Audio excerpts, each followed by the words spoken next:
Assalamualaikum warahmatullahi wabarakatuh. Nama saya Iis Tri Andika, nomor absen 19 dari kelas 10 IPA 3. Di dalam video ini, saya akan membahas tentang sel saraf atau neuron dan organ otak. Simak video selanjutnya. Sel saraf atau neuron merupakan satuan kerja utama dari sistem saraf yang berfungsi menghantarkan impuls listrik yang terbentuk akibat adanya suatu stimulus atau rangsang. Jutaan sel saraf ini membentuk suatu sistem saraf. Neuron adalah komponen utama jaringan saraf pada semua hewan, kecuali spons dan plasiozoa. Sel saraf atau neuron terdiri dari 3 bagian, yaitu badan sel, dendrit, dan neurit atau akson. Yang pertama, badan sel merupakan bagian sel saraf yang paling besar, berbentuk seperti pembuluh dengan membran yang tipis.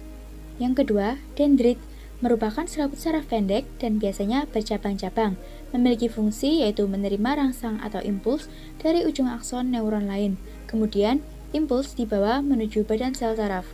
Yang ketiga, neurit atau akson, merupakan serabut saraf panjang dan umumnya tidak bercabang, berfungsi meneruskan impuls yang berasal dari badan sel saraf ke kelenjar dan serabut-serabut otot. Macam-macam neuron. Berdasarkan struktur dan fungsinya, neuron dibedakan menjadi 3 jenis, yaitu neuron motoris, neuron sensoris, dan interneuron atau neuron intermediate. A. Neuron motoris berperan dalam menyampaikan atau meneruskan rangsang dari sistem saraf pusat ke efektor. B. Neuron sensoris fungsinya menghantarkan rangsangan dari reseptor ke sistem saraf pusat. C. Interneuron atau neuron intermediate, neuron yang berfungsi menerima rangsangan dari neuron sensoris atau neuron intermediate yang lain. Otak merupakan pusat komputer dari semua alat tubuh yang terletak di dalam rongga tengkorak atau kranium yang dibungkus oleh selaput otak yang kuat. Oleh karena itu, otak adalah alat tubuh yang sangat penting.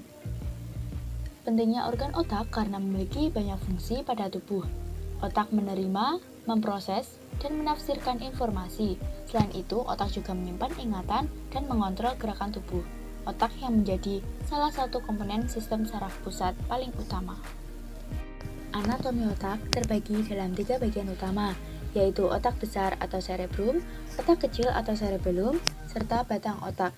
Ketiga bagian otak ini saling bekerja sama untuk menjalankan sistem pada tubuh.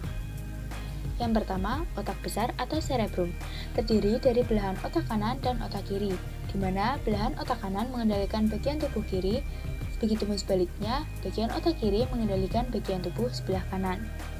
Yang kedua, otak kecil atau cerebellum, merupakan bagian otak yang di bawah lobus occipital dan di belakang batang otak. Meskipun berukuran kecil, otak kecil menyumbang lebih dari 50% dari jumlah total neuron atau unit kerja sistem saraf pusat.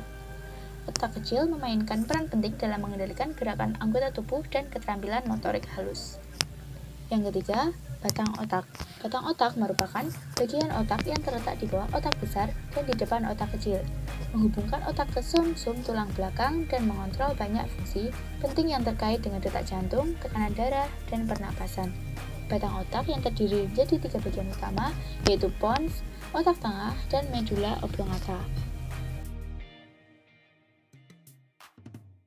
Itulah penjelasan mengenai sel saraf neuron dan juga bagian otak.